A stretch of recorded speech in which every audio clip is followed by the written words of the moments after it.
desde el gradiente córtico-medular hasta la papila, tiene un gradiente creciente de concentración. ¿Está bien?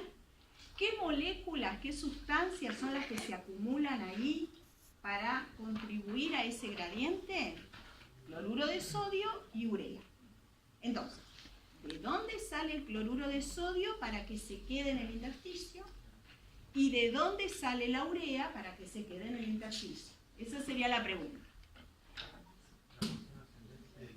Bien, la porción ascendente del asa, donde están estos transportes activos, ese es el que me está sacando sodio y cloro de la luz, del túbulo, y los está concentrando en el intersticio. ¿Está bien? Obviamente que mientras más cloruro de sodio se reabsorba, ¿sí?, más diluido va a quedar esto y más se concentra el intersticio. ¿Estamos de acuerdo? Si por algún motivo yo inhibo la bomba de sodio-potasio o inhibo el NKCC, ¿sí?, ¿qué va a pasar con el contenido, con la concentración en esta luz? Aumenta. Denme un valor. ¿A cuánto espero que salga? ¿Cuánto era normalmente la osmolaridad acá? Adentro del túbulo, ¿eh? ¿Cómo salía el líquido tubular del asa de Henle? Hipo, hiposmótico, salía con 200, con 100. Bien por abajo de 300. Si yo inhibo estos transportes, o inhibo la bomba, o inhibo el KCC, ¿qué pasa con este soluto? No sale, queda en la luz. Por lo tanto, la osmolaridad va a ser 300, 280, ¿sí? No va a bajar. Pero esto no sería tanto el problema, porque de última, si acá después no pasa nada, se van a perder un poco más de solutos que los que se perdían antes. No repercute tanto en lo que le pasa en la luz tubular. El problema, ¿cuál es? Es que ese cloruro de sodio que se pierde no queda en el intersticio. Y al no quedar en el intersticio, cuando ese nefrón necesite concentrar la orina y reabsorber agua, lo va a hacer hasta un límite. ¿Está bien? No le favorece la diferencia de presión. No le favorece la diferencia de osmolaridad. ¿Está bien? Entonces, ese es uno de los mecanismos de diuresis, de los diuréticos, que son diuréticos denominados de asa. ¿Sí? Entonces uno pierde más, en un primer momento pierde más soluto, pero lo que está haciendo es impedir que en presencia de antidiurética el agua se reabsorba. Y por más que haya antidiurética, al estar el intersticio diluido, se va a perder agua. Este es uno de los tratamientos cuando hay una hipertensión crónica. Entonces hay que hacer que el individuo no tenga tanto volumen en su sistema circulatorio. Entonces, una de las cosas que se hacen es dar diuréticos para favorecer la pérdida de agua. Pero esos diuréticos actúan a distintos lugares y arreglan una cosa, pero están complicando otra. ¿Está bien? Bueno, entonces ahí tenemos resuelta la mitad del componente intersticial, el cloruro de sodio. ¿Está bien? La otra mitad corresponde a la urea, ¿sí? Y la urea, ¿dónde la ven acá? ¿Dónde ven que sale urea? En el asa es como que entra acá, acá en la zona ascendente delgada. Acuérdense que no hay transportadores, es finita. Hay movimientos simplemente por diferencias de concentración. ¿Dónde hay un movimiento importante de urea? Fíjense el numerito 1, otra vez, y urea es el rojito. Así que acá es la salida principal de urea, ¿sí? ¿Y eso por qué se da? Porque a lo largo de todo el nefrón, salvo en esta región proximal, no tuvimos ningún mecanismo específico para la reabsorción de urea, ¿sí? De manera que ya cuando el túbulo, que es también a partir de la porción ascendente gruesa, el túbulo se hace impermeable a la urea, sale otro soluto, pero la urea se va concentrando en el túbulo. Y cuando llega a la porción distal del colector, donde están los transportadores de urea, y además se pueden agregar más transportadores en presencia de antidiurética, la urea que está tan concentrada sale hacia el intersticio, ¿sí? Y ese es el mecanismo por el cual la urea se concentra y genera en esta zona profunda de la médula un gradiente mayor, ¿sí? Porque se le agrega halo del cloruro de sodio, que está principalmente concentrado, su mecanismo de concentración está en esta zona más cercana al límite. El mecanismo concentrador de urea está en la zona más profunda. Entonces, entre ambos logran mantener un intersticio que es una mezcla de cloruro de sodio y urea, siendo que la urea está más concentrada abajo y el cloruro de sodio por ahí un poco más arriba. ¿Está bien? Esa urea, sin embargo, difunde, ¿no? Al capilar, difunde a la rama esta ascendente, y es el mecanismo por el cual esa urea no se va a perder y se va a concentrar en el intersticio medular. Así que, cuando ustedes hablen de la urea como una molécula de desecho, ojo, no me la tiren toda, porque necesitamos urea para hacer esto, ¿sí? ¿Y la urea de dónde provenía? Como para entender a ver si hay alguna situación en la que puedo esperar una menor cantidad de urea en este intersticio y que por lo tanto me esté afectando mi capacidad de concentrar la orina. ¿En qué situación puede haber una disminución de la urea plasmática?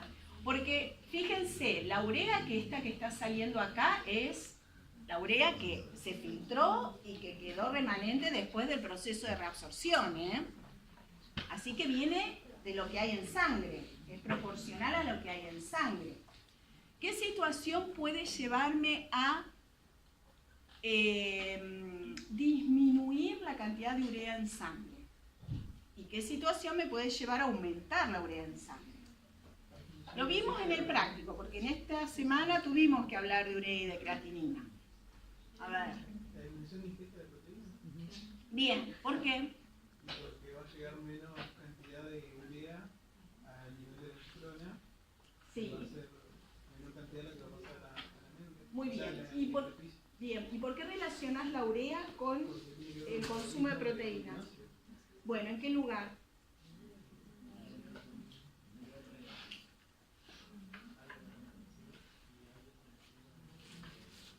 Principalmente.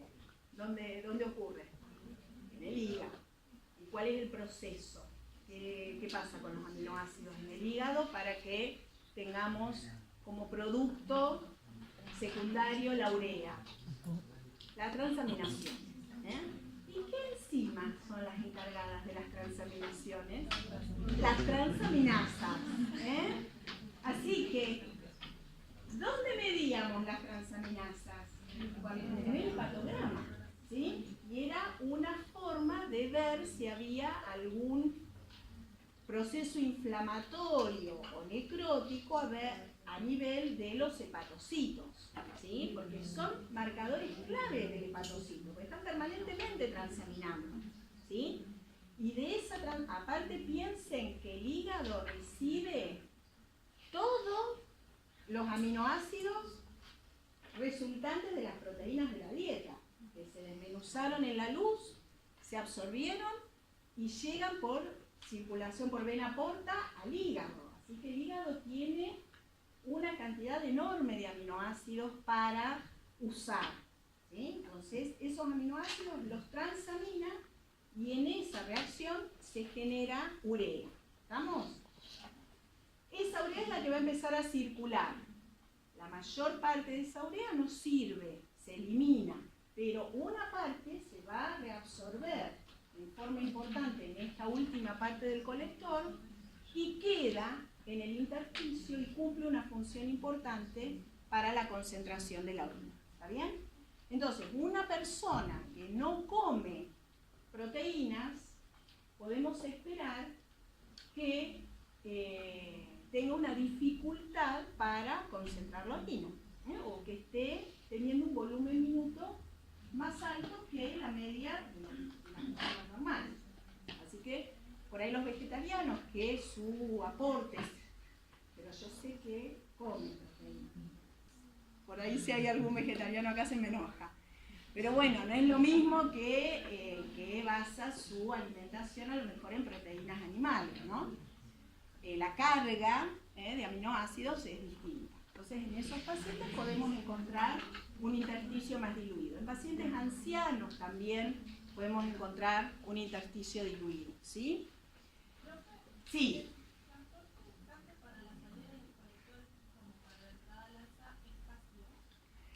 Es pasivo, es a favor de un gradiente, siempre, para la urea, ¿sí? Siempre son pasivos, no hay concentración. Vos pensás que acá no hay nada de urea. Es decir, vos tenés que remitirte al origen de este intersticio. Estos gradientes se van formando desde el nacimiento, ¿sí? O desde la última parte del desarrollo fetal, a medida que va funcionando ese túbulo. Y vos pensás que la urea se reabsorbe principalmente acá, está en el proximal. Y después ya acá tenés movimientos dependiendo de la diferencia de concentración. Así que va a depender de cuánto haya quedado en el túbulo y por eso marcamos que acá hay ya una salida de urea en el asa. Pero la mayor cantidad de urea sale a nivel del colector, por la densidad de transportadores que hay a ese nivel. Están característicamente ubicados ahí. ¿Sí? Se me había ocurrido otra cosa decirle. ¿Y ahí entra en el vaso también o no? Claro, sí, sí, sí. Entonces entra al vaso y el vaso, fíjate, acá se recargaría el vaso con la urea. Pega la vuelta y la larga. Entonces como que la junta en el lugar en donde se reabsorbe y la lleva al otro segmento o asociada a la médula del otro segmento tubular. Y así es como generás una médula relativamente homogénea. Si no, tendríamos sectores nada más que están concentrados. Pero ahí el vaso recto es el que genera esa... Bueno, acá les puse los transportadores, y acá por ahí se ve, ¿sí? Fíjense que hay poquitos transportadores de urea acá en la descendente, ¿sí? Urea, acuaporina 1, después ya la acuaporina no la tenemos más, y aparece la 2 y la 4, que son las facultativas, y fíjate la urea, que no solamente está hay otras formas, además de la 2, que también son facultativas. La hormona antidiurética, como va a habilitar la reabsorción de agua a nivel del colector, aumenta también, para no perder, si esto empieza a reabsorber mucha agua en presencia de estas acuaporinas, ¿sí? ¿Qué va a pasar con el intersticio? Se diluye. Entonces, no se olviden que otras acciones de la hormona antidiurética son aumentar la reabsorción de urea, poner más transportadores de urea, y aumentar la actividad de la bomba sodio-potasio de la ascendente.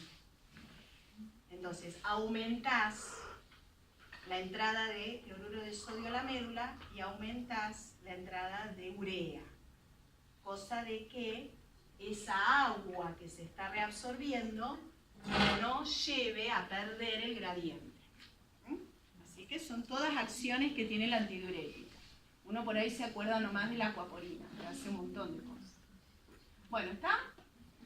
Bueno, el mecanismo en contracorriente es esto que decíamos recién. Acá se ve bien la relación con el vaso recto. Y acá les pongo otra vez para que lo vean de diferentes formas, hasta que uno más o menos lo empieza a entender. Bueno, entonces, ¿qué es lo que vamos a hacer la semana que viene? Vamos a hacer una evaluación de la función renal a través de un examen de orina. Lo básico. Entonces, ese es uno de los estudios para ver cómo está funcionando el riñón. Pero también puedo hacer mediciones en plasma, como son la urea y la creatinina. Puedo, a partir de un valor de clearance, estimar la tasa de filtración glomerular. Puedo medir los niveles de microalbuminuria. Fíjense esa palabra, microalbuminuria, es decir, pequeñas cantidades de albúmina en orina. ¿Sí? ¿Qué dijimos de la albúmina? Filtra, no filtra, pasa, no pasa, encuentro, no encuentro. Normalmente no encuentro. Pero acá empieza a haber un problema metodológico, en donde no hay métodos, o no había hasta hace 20 años atrás, métodos lo suficientemente sensibles para detectar una pequeña cantidad de proteínas en orina. Entonces, uno hacía una orina completa, donde vamos a ver ahora que uno mide proteínas, pero con una técnica bastante grosera, y si la proteína de la orina completa me daba negativo, listo. Yo le decía al paciente, está bárbaro, venga en un año. Cuando empezaron los métodos inmunológicos, que son basados en la presencia de un anticuerpo, que me permiten encontrar cantidades muy bajitas, empezamos a ver que cuando la proteinuria decía negativa, sin embargo, empezábamos con otro método a encontrar cantidades bajas, pero detectables, de albúmina. ¿Sí? Y esas cantidades estaban relacionadas con los primeros estadios de alteración de la barrera glomerular. Entonces, hoy en día, esta determinación es muy común y es extremadamente sensible para detectar pequeñas cantidades de albúmina en orina que me están hablando del comienzo, del inicio de una alteración glomerular. ¿Está bien? En pacientes diabéticos, en pacientes hipertensos, en pacientes glucémicos, estos niveles de microalbuminuria me están atajando o me están anunciando, hablando de lo que pasa con el glomérulo. ¿Sí?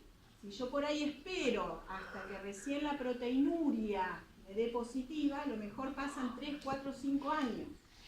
Y es un periodo de tiempo en el cual, si yo ya tengo una microalbuminuria positiva, yo ya puedo o mejorar el tratamiento antihipertensivo o ajustar el tratamiento glucémico, ¿sí? Porque ya me está diciendo que hay un pasaje anormal de albúmina por la barrera, que no debería ocurrir. ¿Está bien? Bueno.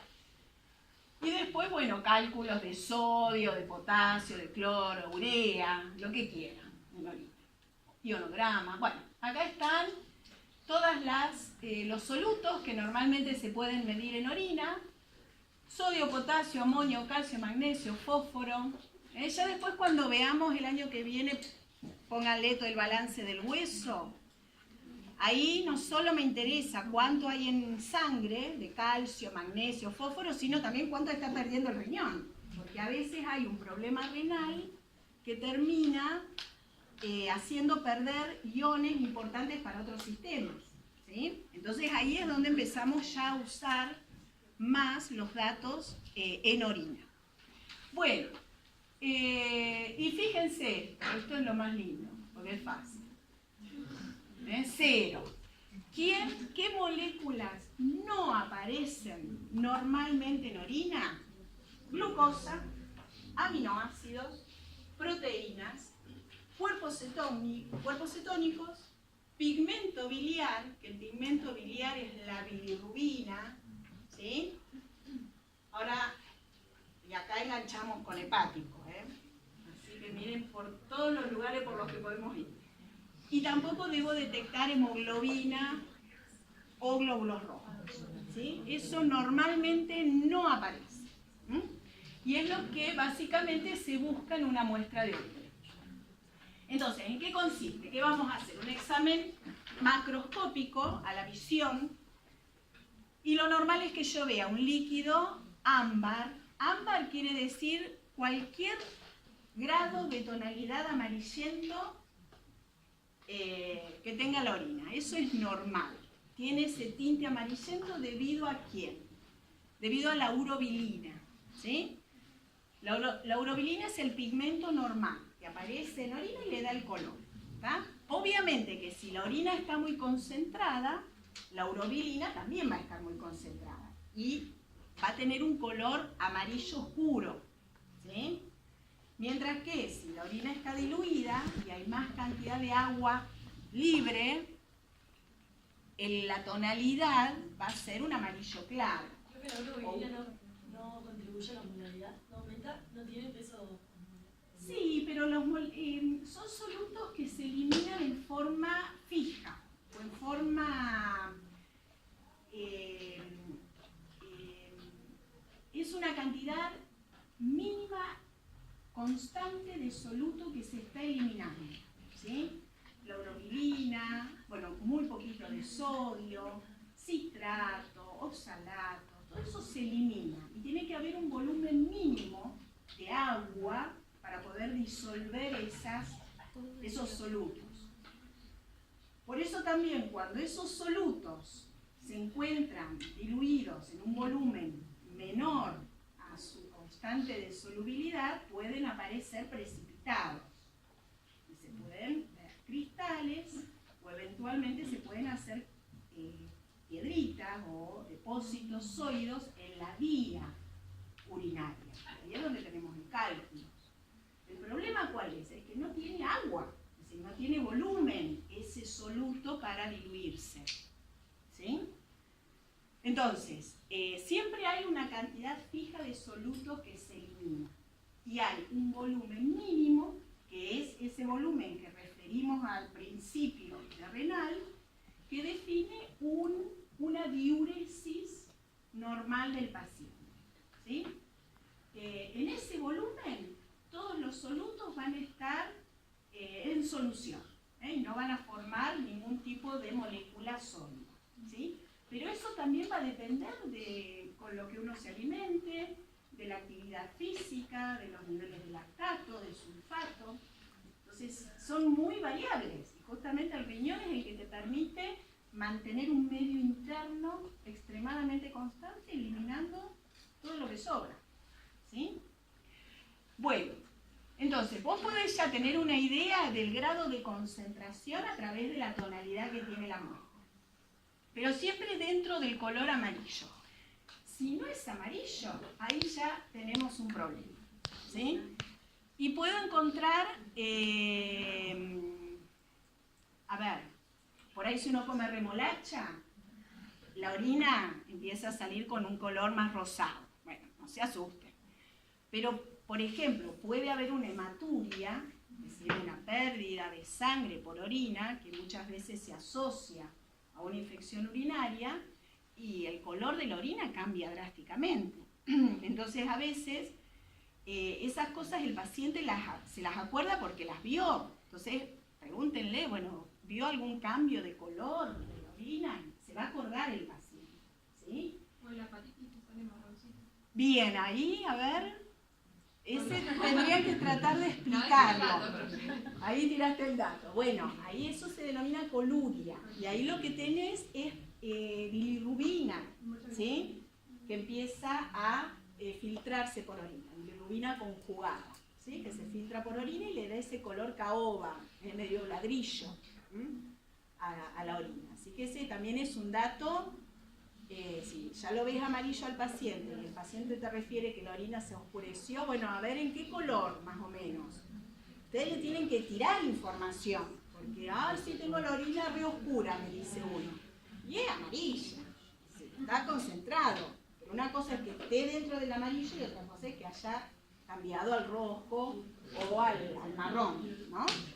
Bueno, después, lo otro es que... pH tendría que ser examen químico.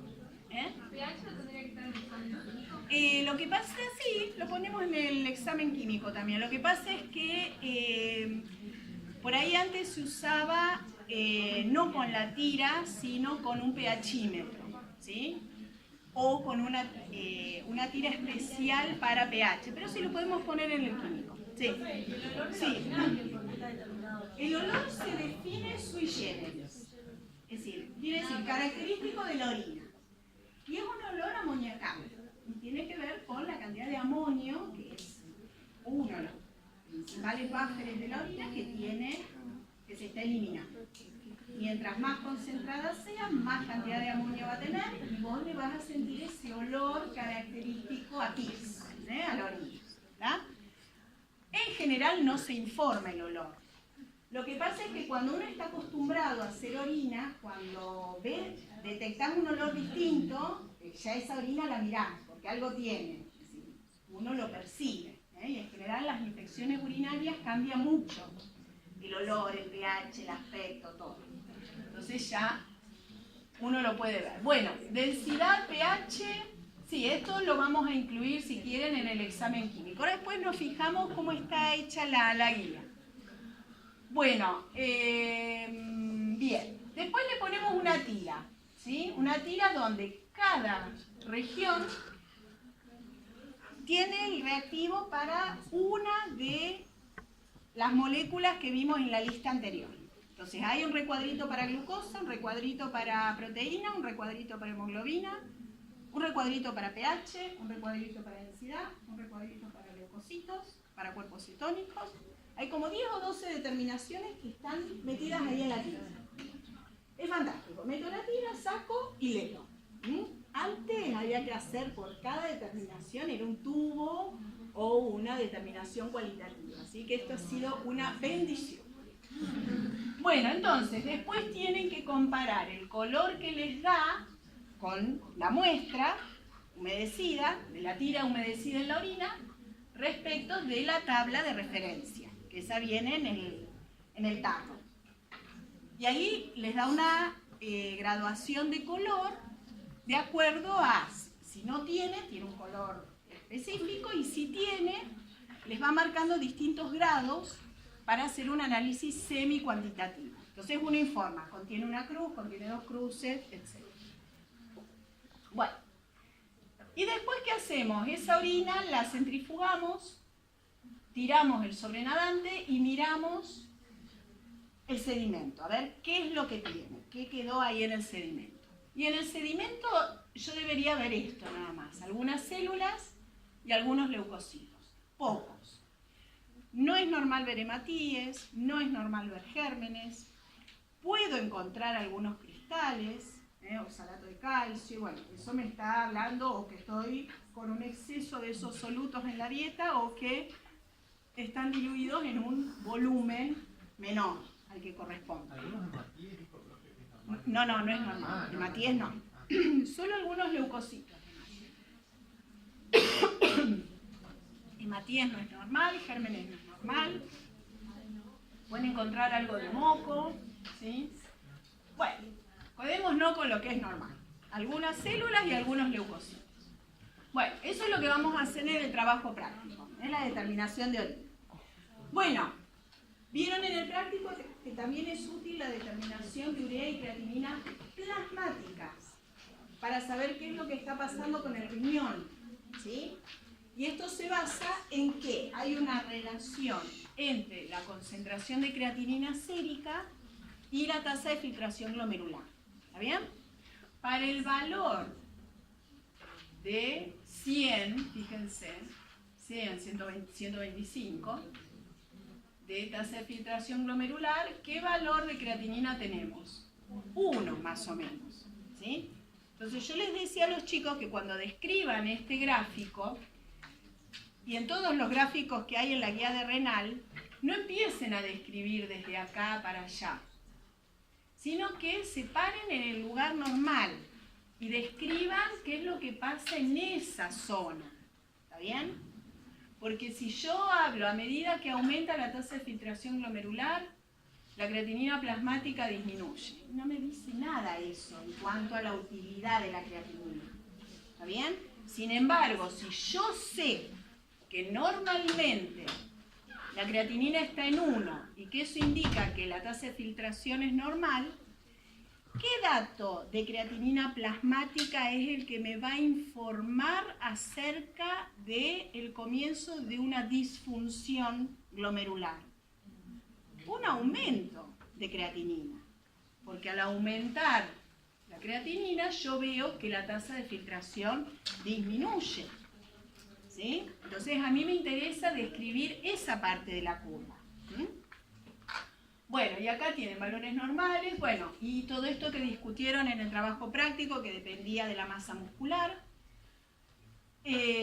Por eso, cuando se hace el clearance de creatinina a través de alguna fórmula, se usa este valor de creatinina plasmática, pero después se pone un factor de corrección en donde entra el sexo, la edad, la raza, eventualmente, y se hace un ajuste por superficie corporal. Bueno, y con respecto a la urea plasmática, fíjense, estas son las curvas de excreción de urea. Acá dice excreción fraccional de urea. Así que acuérdense que excreción fraccional era carga excretada sobre carga filtrada. ¿Cuánto se excreta de lo que se filtró? Y fíjense que la excreción fraccional va entre el 30 y el 60%. Así que más de la mitad normalmente estamos eliminando de urea. ¿Está? ¿Y de qué depende esa eliminación de urea? ¿Cuál es el otro eje? Del flujo urinario. Entonces en este gráfico ven otra variable, además de la dieta y además del filtrado, para la excreción de urea, que es el flujo urinario. Entonces, a flujos urinarios bajos, la excreción de urea disminuye, ¿sí? Porque no hay tiempo de estabilización o de equilibrar las concentraciones a ambos lados del epitelio. ¿Está bien? Entonces, la urea ya no es tan fidedigna como para informarme acerca del filtrado glomerular. Porque se filtra, pero se reabsorbe. Y la cantidad que se reabsorbe depende del flujo. Y el flujo urinario depende del estado de hidratación. Y la cantidad de urea depende de si la dieta es con proteínas o sin proteínas. No. Salvo que tenga una urea de 80, 100, que ahí sí ya voy a ver, obviamente, la creatinina, también ya en 2, 2,5. Pero si no, si ustedes están expresamente interesados en evaluar la función renal a través de alguna de estas dos medidas, ¿cuál solicitan? ¿Cuál piden? ¿Cuál les va a dar más información del estado renal? La creatinina. Ese es un concepto que traten de llevarlo a la práctica, porque a veces viene un paciente después de 5 años que no se hace nada, y le piden glucemia urea, y no le pidieron la creatinina. Y por ahí ya le veo que tiene una urea de 80, y bueno, y yo la creatinina se la hago y se la informo, porque ese paciente a lo mejor en 2 años no vuelve, ¿sí? En 2 años a lo mejor ya la creatinina le subió un montón. Entonces, traten de obtener esa concepción de la creatinina plasmática, que es recontra importante porque tiene una correlación con la tasa de filtración glomerular. Sí. La de la urea, porque si aumenta el flujo, sí, aumenta la velocidad en realidad. Sí, aumenta la excreción. Por eso, lo que se pierde de orina no va a estar en plasma. Entonces, tus valores de urea plasmática no solo dependen del filtrado, dependen de la reabsorción. Y esa reabsorción depende del flujo urinario. ¿Pero por qué es mayor si mayor el flujo? La absorción. La excreción es mayor, porque esto es excreción fraccional. Excreción fraccional, que es carga excretada sobre carga filtrada. Claro, pero ¿por qué se excreta más el flujo? porque no logra equilibrarse con el intersticio en ese proceso de reabsorción. Si el flujo urinario es rápido, el tiempo que le das de esa urea, pues es todo pasivo, el tiempo que le das de esa urea para que se atraviese el epitelio es menor. Entonces queda más en la luz del túbulo, se excreta más. ¿Está bien? Bueno, cada moleculita tiene su comportamiento, así que bueno. La urea por ahí no tiene mucha relación, salvo que estén estudiando el metabolismo proteico. Ahí sí es importante, y el balance nitrogenado. En ese aspecto sí es importante la urea. Bueno, pueden hacer una prueba de concentración y dilución de la orina, pueden medir la cantidad de sodio para ver la expresión fraccional de sodio, para ver la función glomerular, acá está lo que hablábamos recién de la microalbuminuria. Estos son los valores de corte, y la estimación de la tasa de filtración glomerular, ya sea a través de un clearance de creatinina, para lo cual le tienen que pedir la muestra de orina de 24 horas, sacarle sangre, o bien el uso de una fórmula con el valor de la creatinina plasmática. ¿Estamos? Bueno, listo. Eso es entonces un poco lo que